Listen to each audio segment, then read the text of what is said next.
Hello, according to Kimboy here. Welcome to the channel. And today we are talking about the reasons why saving money alone will not make you rich. And I've done some research on that. And I think in this video, I'm going to explain to you the reasons why that is true. And I've come to believe myself that that is the case. You know, let's first of all, you see, you're told that you're supposed to save for a rainy day, right?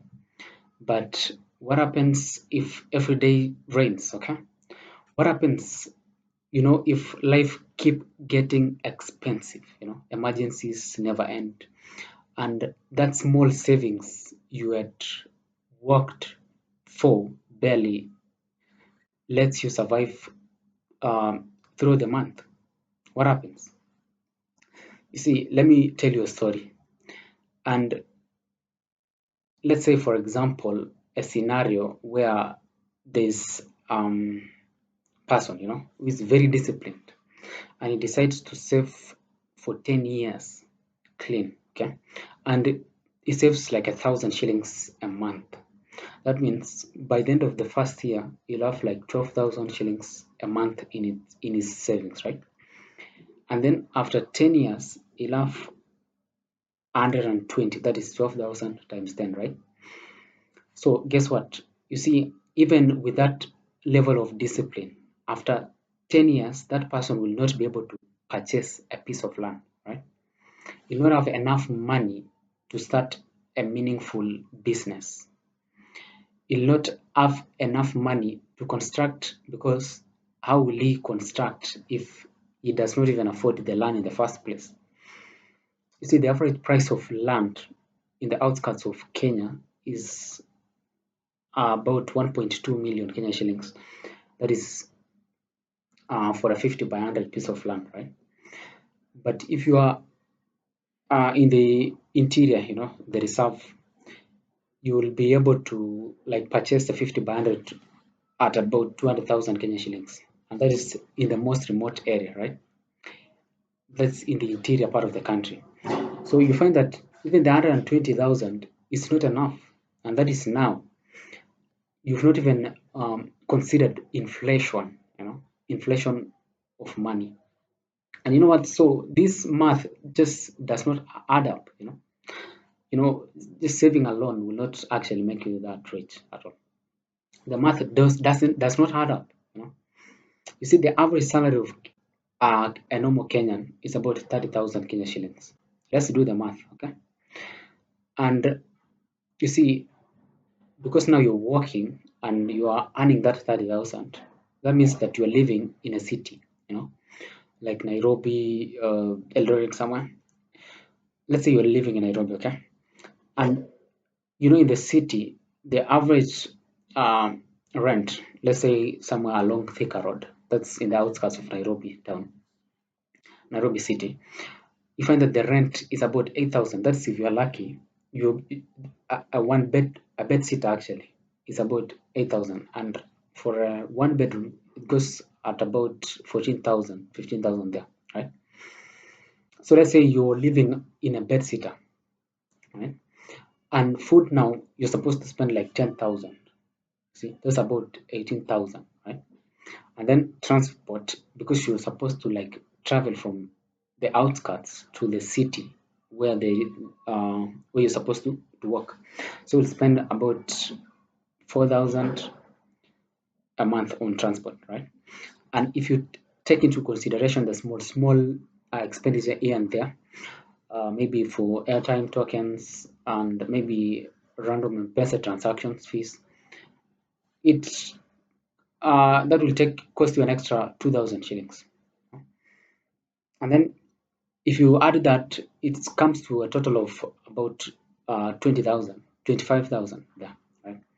And so you're left with 5,000 only 5,000. And you've tried so much, you've tried to live frugally, by with that budget, right? And now in 5 years, that is like 120,000, right?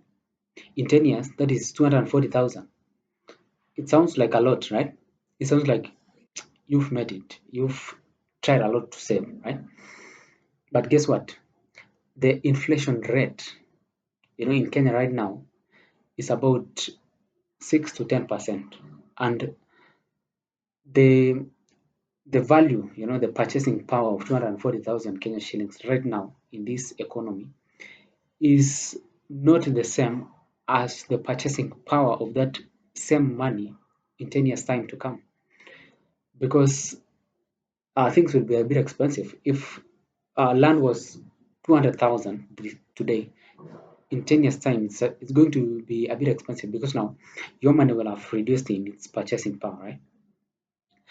And so you find that you're not just saving slowly, you're saving in a losing game. Okay, this is a losing game. And you see, in Kenyan banks, the average interest comes at about 2 to 4% per annum, right? And with inflation being an average of 6 to 10% in Kenya, you find that you're actually saving and losing money in the same game, right? You're saving as you lose. Okay, you're saving to gain 4% max, but you're losing 6%. So that means that you're losing minimum of 2% in terms of purchasing power of your money, right? So this is a losing game. And so I think that's the reason why when it comes to savings, we are just lying to ourselves. Okay, we can't survive on savings alone. Now let's discuss what uh, the rich do differently, right? And I think you and I, we're supposed to like do this continuously so that we at least try to make sense of these economic times, right? So here's the difference between the poor and the rich. Okay, they don't just save, they invest. They buy land early.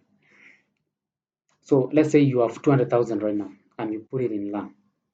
Hopefully the place that you are buying the land from, hopefully the land is going to appreciate in the end, right? Because everything is a gamble, literally. I strongly believe that life is a gamble. I mean, I did a video about that a while back, but yes, I am very well convinced that life is a gamble anyways. So if you buy land and it appreciates, definitely you're going to be on level with inflation, or even on profit as far as inflation is concerned, right? Or you can start a small business. However, the humble beginnings are, okay, you can start there.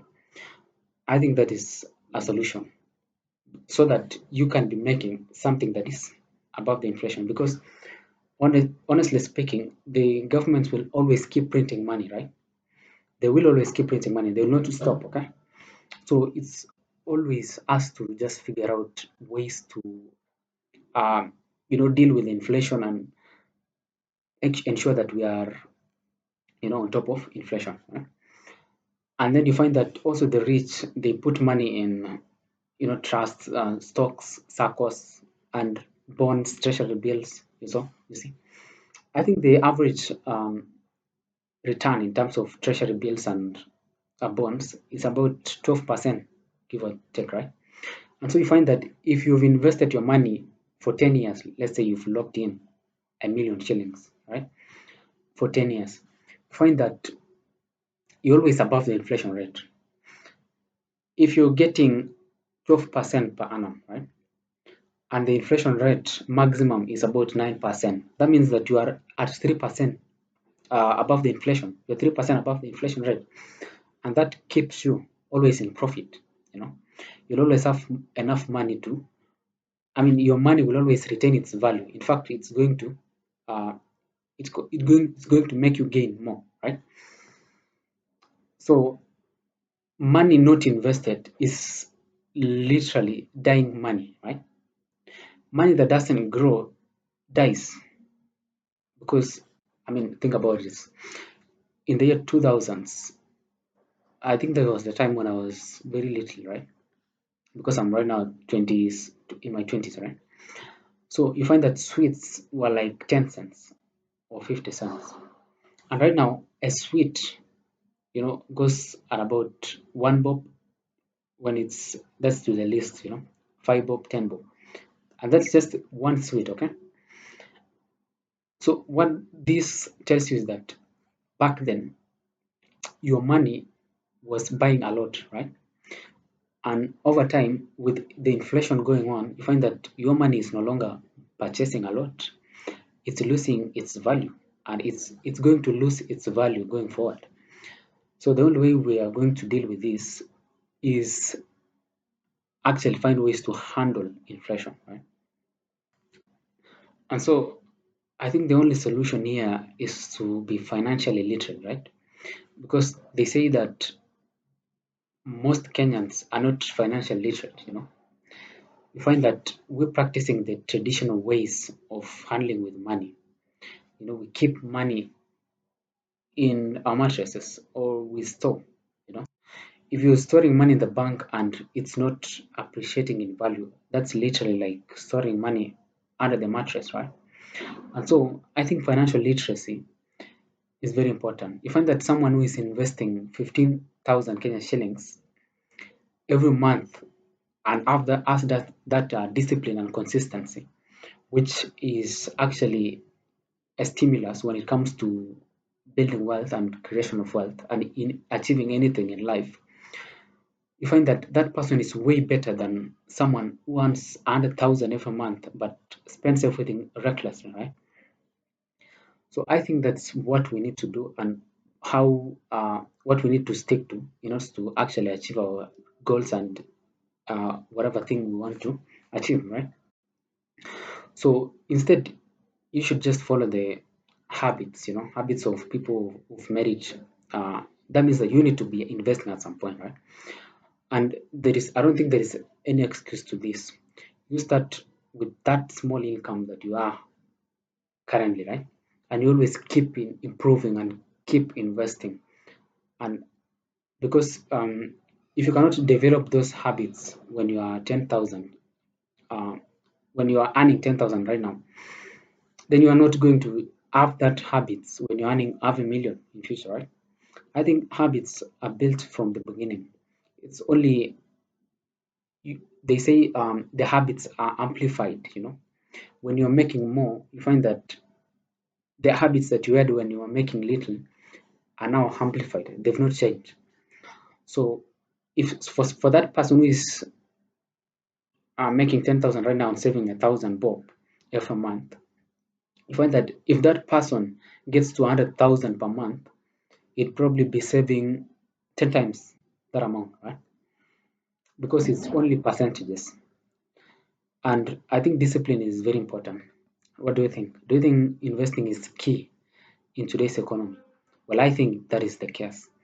So please leave your thoughts in the comment section, and also please leave a like, support the channel by subscribing, and I'll be happy to respond, and also I'll appreciate your support, right?